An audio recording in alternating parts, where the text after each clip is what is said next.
Bloggo's POW.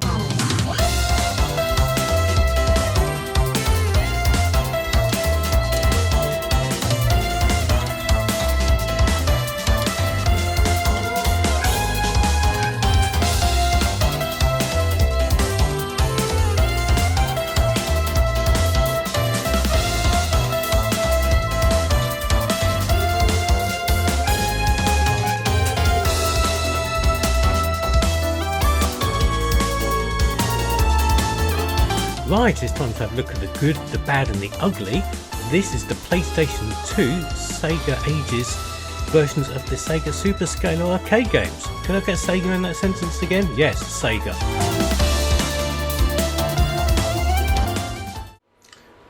Right, so first off we have the bad. This is Space Harrier, the Sega Ages version. Oh my lordy. Okay.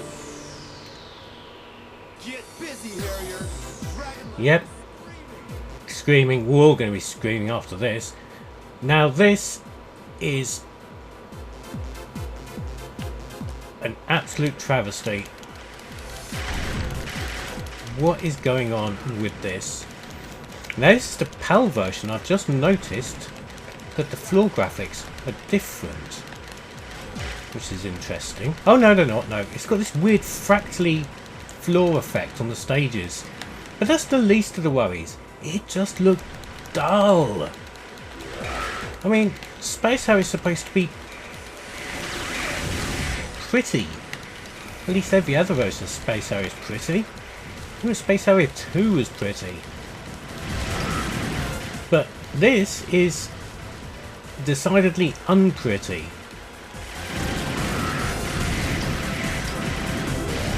I mean, the explosions are dull and they've made some slight gameplay enhancements, like you've got this lock-on laser thing a la Panzer Dragoon, which does, and you've got smart bomb as well. Look, watch. Woo!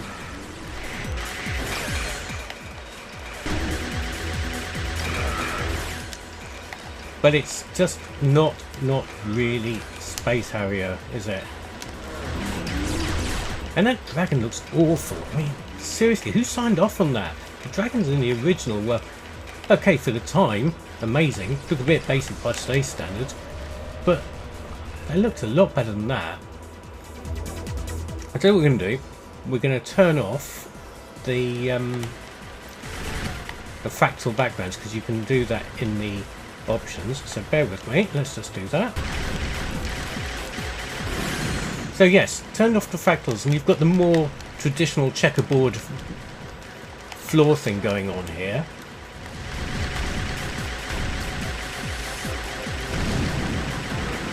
Doesn't make the game really any better, but at least it looks a bit more like Space Harrier, but not much.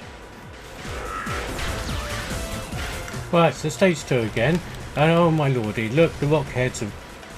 I don't know what's going on with those. I mean, this stage was a bright sort of sunset sort of thing going on, as far as I remember.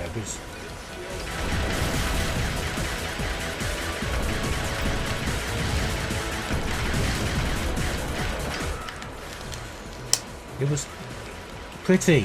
I keep on saying that. This is so bad. I mean, when this came out, we could have had a version of Planet Harriers, really. Sega. Rather than this.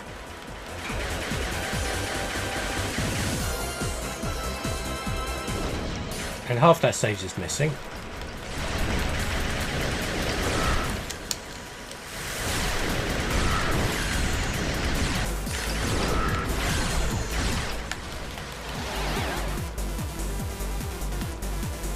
You got it, Harrier. Oh look, I died. That's the first time I've died. Ready, many more battle scenes will be available. Those trees, look at that. That's so horrible.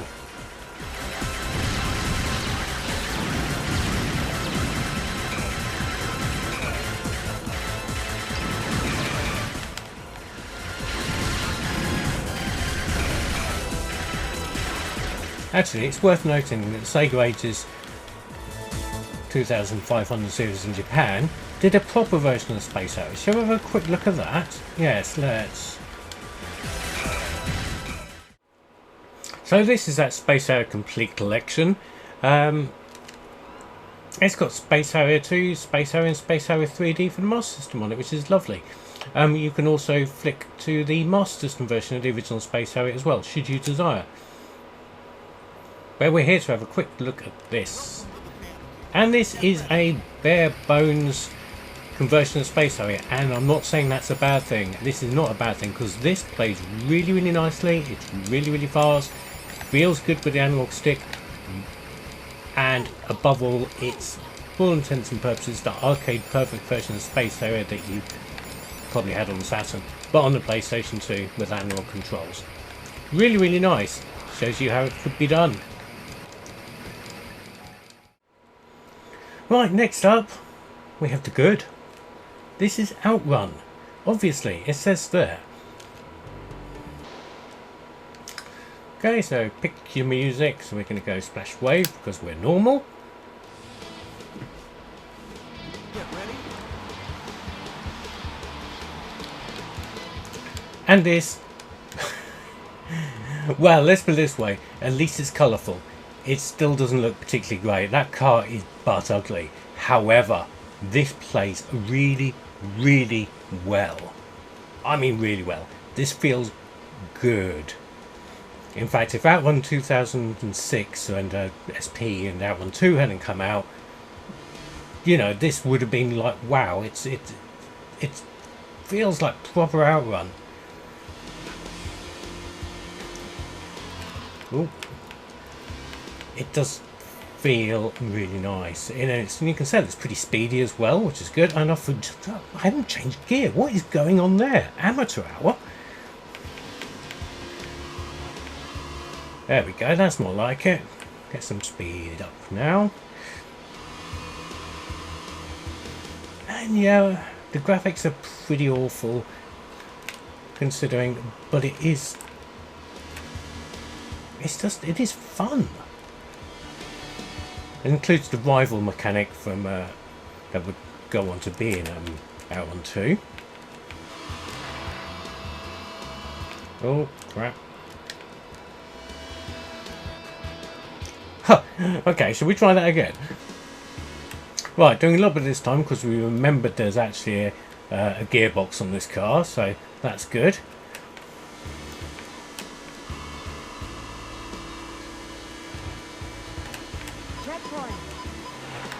Oh, I wonder why that taxi. Oh, that's the taxi ran me off the road.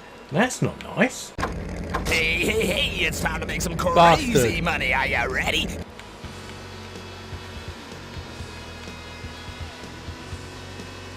And the road layout appears to be pretty much the same as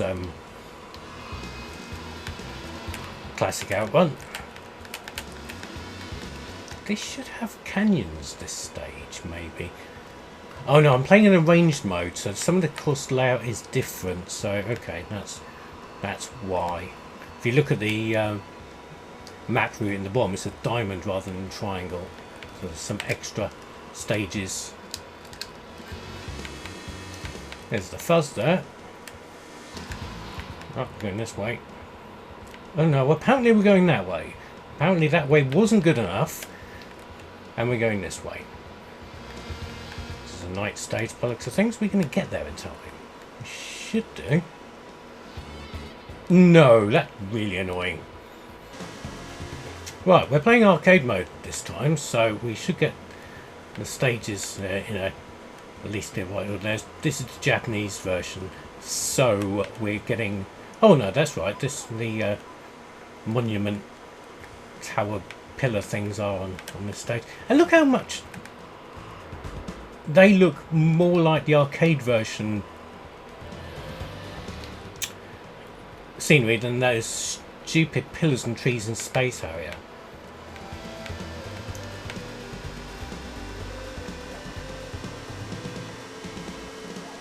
As I say again, this feels like Outrun. It's fun and it's fast, and like I say, it doesn't look particularly good in terms of the graphics, but it'll do. Of course, they had to change the Ferrari for legal reasons. Oh shit, man, into an Enduro Racer sign. And the people bounce. So yeah, you probably couldn't do worse. You could do worse than play this version of Outrun. Don't let the look put you off. It is quality stuff. And feels really, really nice. So, next up we have Afterburner.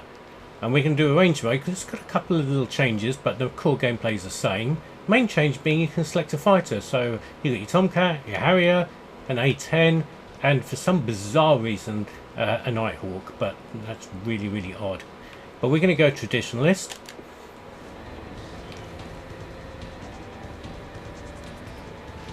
And again, it looks really dull. But the difference here, this actually, unlike Space Harrier, plays really nicely. Not as nicely as Outrun does, but it does play nicely.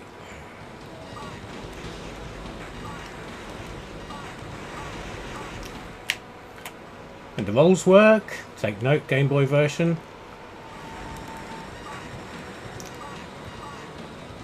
But it's just a bit drab.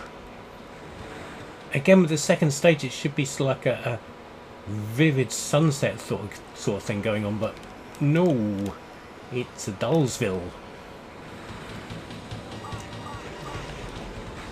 One little thing this has, which no other version of Afterburner does have, is on normal speeds the F-14's wings are in its open position, but when you go into Afterburner mode they do sweep back. No other version of Afterburner does that, not even Afterburner Climax, so I guess that's a bit of a win.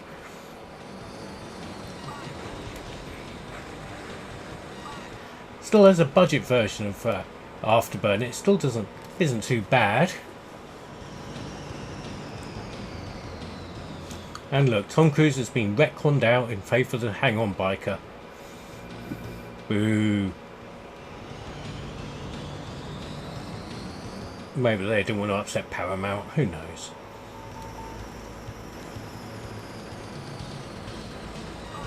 And this looks nice, this cloud level. Doesn't make it look like flying over the sea a bit, but in the arcade this is very much up in the sky.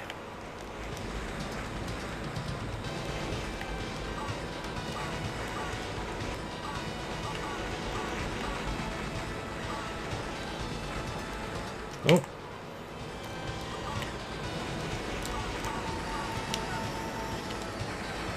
Oh crap. It's supposed to speed up and slow down quickly so the dogfighting plane overshoots you, but oh well. And I did the same again.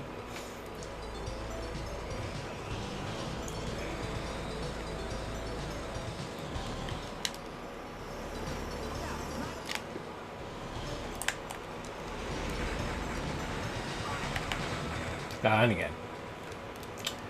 So yes, Afterburner, the PlayStation 2 version on the Sega Ages label, isn't too bad. Again, this is available on the...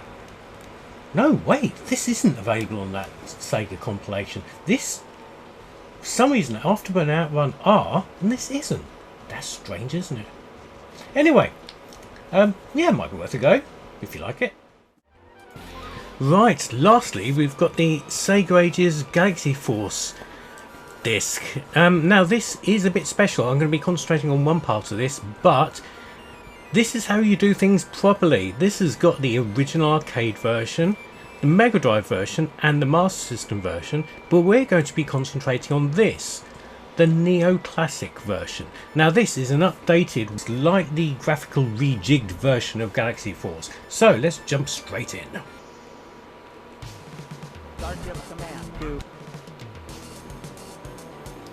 So you can see slightly tidied graphics,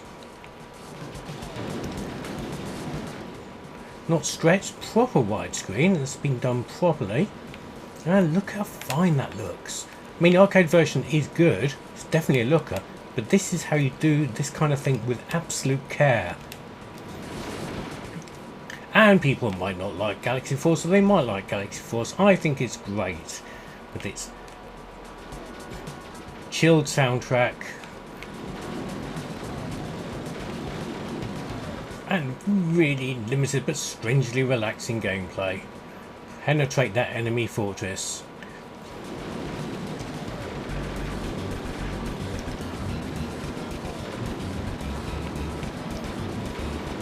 Of course, you've got to go all out because you've got an energy bar at the bottom, which is technically a time limit. It's not really a well, you do lose energy if you get hit, but essentially it's a time limit.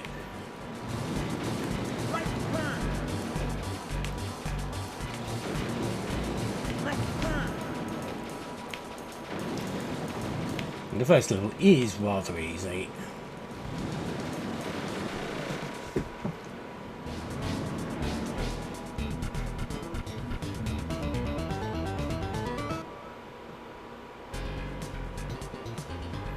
Right, stage 2. Salamander fans will be right at home here with the flaming arcs of fire.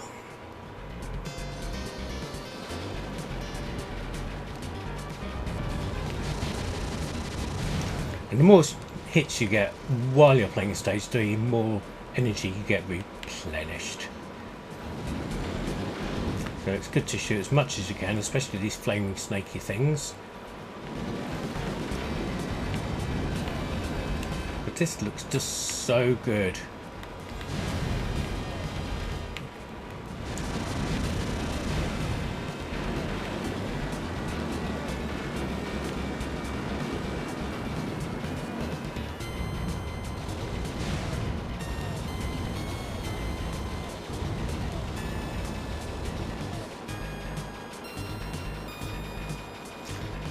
From stage 2 onwards, you actually have to penetrate 2 fortresses.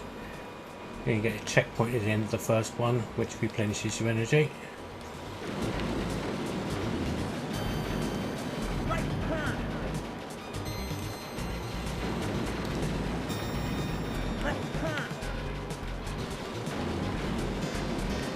There we go.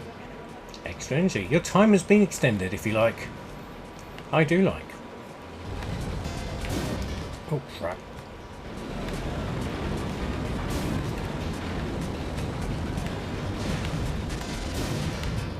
Oh, that was not a good thing to do. But we're still doing quite well. We're on course. Apparently. Oh, that's really annoying. Occasionally you can get completely stuck in scenery, just like that. And I've lost my power-up pod thing.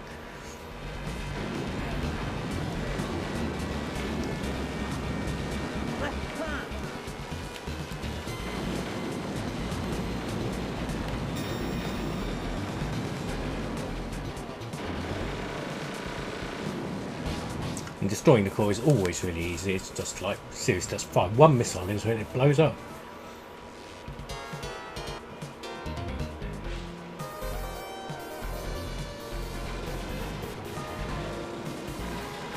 I did always find it a little bit distracting that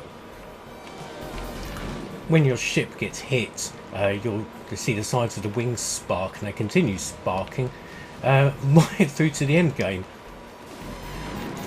So if you got to stay into stage 6, of which there is 6 stages, 5 are selectable, and then there's an extra stage, with your wings still intact, that's a bit of a badge of honour, I'd say.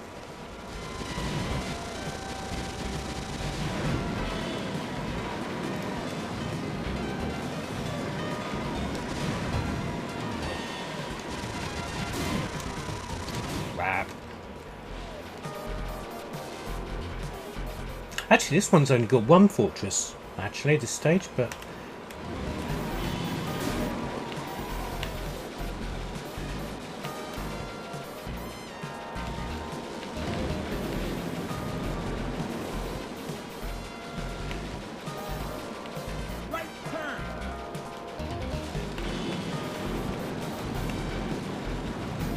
Oh no, it's got to. Sorry, my mistake. But yes, the Galaxy Force I do like. It's not everybody's cup of tea, but you can really appreciate the amount of work that's gone into this remaster of it.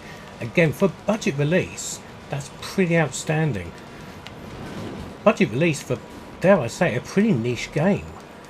Out of the Sega Super Scales, this one really probably doesn't get talked about a great deal.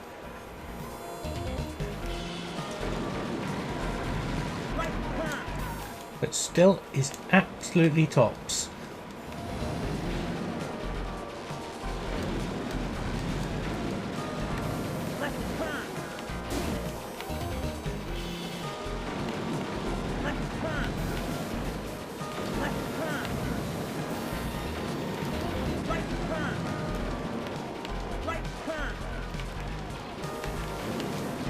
So yeah, if you see a copy of this lying around at local CX, I'll pick it up. You're never gonna see it, because it's Japanese import.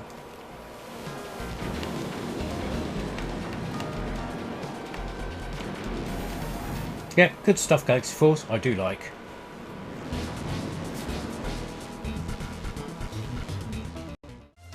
So there were the 4 Super Scalar Sega Ages Sega games. What did you Sega of them? Sega. Here, subscribe or naff off!